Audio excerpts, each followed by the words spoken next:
का भी जिक्र किया है कि हिमाचल प्रदेश में अभी नेताओं के, कांग्रेस के नेताओं की सरकार उनकी है, तो उनके अभी तक होर्डिंग्स कई जगह लगे हैं।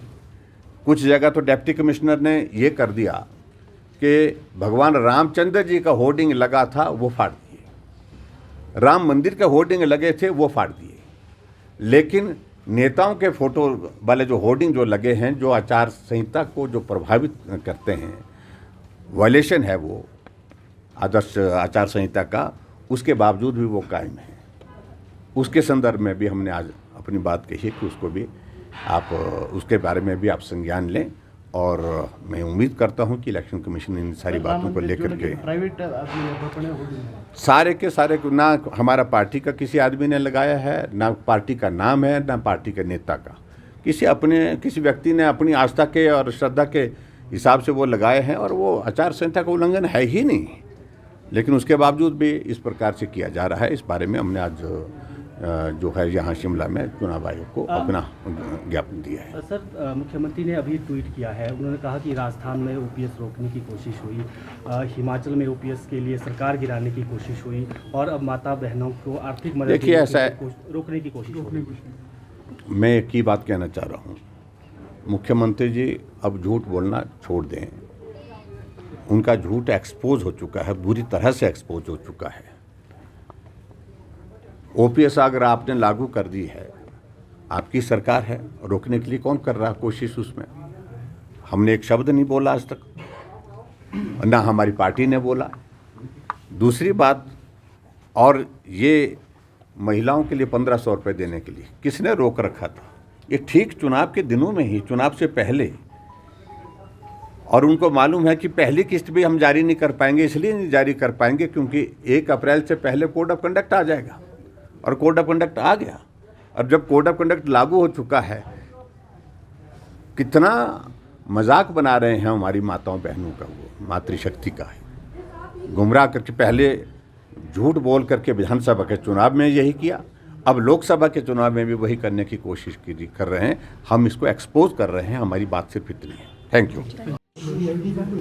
देखिए, हिमाचल प्रदेश में ही नहीं, पूरे देश भर में जिस दिन चुनाव आयोग ने चुनाव की तारीखों का ऐलान किया, घोषणा की, उसके साथ ही आदर्श आचार संहिता लागू हो जाती है।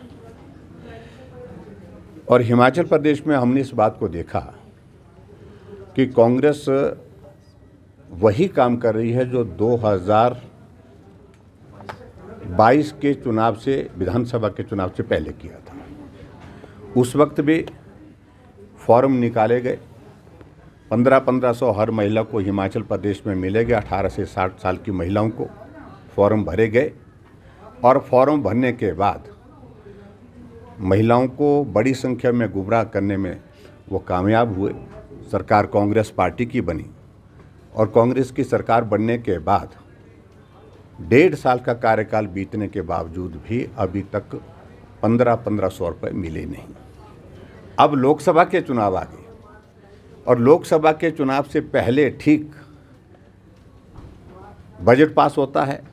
बजट पास करते वक्त कोई भी मद ऐसी नहीं है जिसमें इस स्कीम के लिए कोई बजट का प्रावधान किया हो। बजट पास होने के बाद अचानक मुख्यमंत्री जी घोषणा करते हैं प्रेस कॉन्फ्रेंस करके कि हिमाचल प्रदेश की सभी महिलाओं को 1500 रुपये अप्रैल के महीने से देना हम शुरू कर देंगे। और उसमें एक फॉर्म बनाया गया जिसमें इंदिरा गांधी जी, पूर्व प्रधानमंत्री, उनका फ़ोटो, मुख्यमंत्री का फ़ोटो, और उस फोटो के साथ फॉर्म भरने की प्रक्रिया शुरू की गई। बीडीओ ऑफिस, तहसील वेलफेयर ऑफिस, और उसके साथ बीडीओ, ये क्या नाम, पंचायत के प्रधान और लोक मित्र केंद्र, सभी जगह इस प्रकार के फॉर्म जो है वो उपलब्ध हैं। वहाँ से फॉर्म लेकर के भरने की प्रक्रिया शुरू की, और बड़ी संख्या में महिलाओं को ला करके गाड़ियों में खड़ा करके उनके फॉर्म भरने की प्रक्रिया शुरू की। अब जब आचार संहिता लग गई है, हमारा कहना है कि अब आचार संहिता के लगने के पश्चात आप ये फॉर्म इस प्रकार से नहीं भर सकते हैं। पहली बात तो बजट में ही प्रावधान नहीं है, और बजट में प्रावधान नहीं है। आपने चुनाव से पहले घोषणा की, ठीक जैसे विधानसभा के चुनाव से पहले घोषणा की, उसी प्रकार से फिर से एक प्रयत्न उस तरह से है। और इस संदर्भ में हमने अब चुनाव आयोग को आज शिकायत दी कि कृपा करके आदेश जारी करें कि ये मॉडल कोड ऑफ कंडक्ट का वायलेशन है। इस प्रकार से महिलाओं को 1500 रुपये देने की जो घोषणा करने के बाद जो है ये फॉर्म भरने की प्रक्रिया है, उसको तुरंत प्रभाव से रोका जाए। दूसरी बात, जी हाँ, अभी ये कंप्लेंट आई है अभी आपके सामने, और जिसमें कि कहा गया है कि जो स्कीम है स्टेट गवर्नमेंट की, इसमें महिलाओं को ये 1500 रुपीज़ की राशि देने का प्रावधान है। उसके फॉर्म्स वगैरह भरे जा रहे हैं। तो अभी कंप्लेंट आई है, तो इसको एग्जामिन करके इसके ऊपर जो भी होगा उचित कार्रवाई की जाएगी। सर, बीजेपी ने एक और बात की जो यस, होर्डिंग्स के लिए भी कहा गया है, और हमारे जो पिछले 2 दिन में जो एक्सरसाइज हुई है, जो नॉर्म्स के हिसाब से 24 आवर्स और 48 आवर्स के हिसाब से, उसके हिसाब से जो रिपोर्ट्स आई हैं, उसके accordingly 38,000 hoardings, banners, posters, flags जो है पूरे स्टेट में हटाए गए हैं।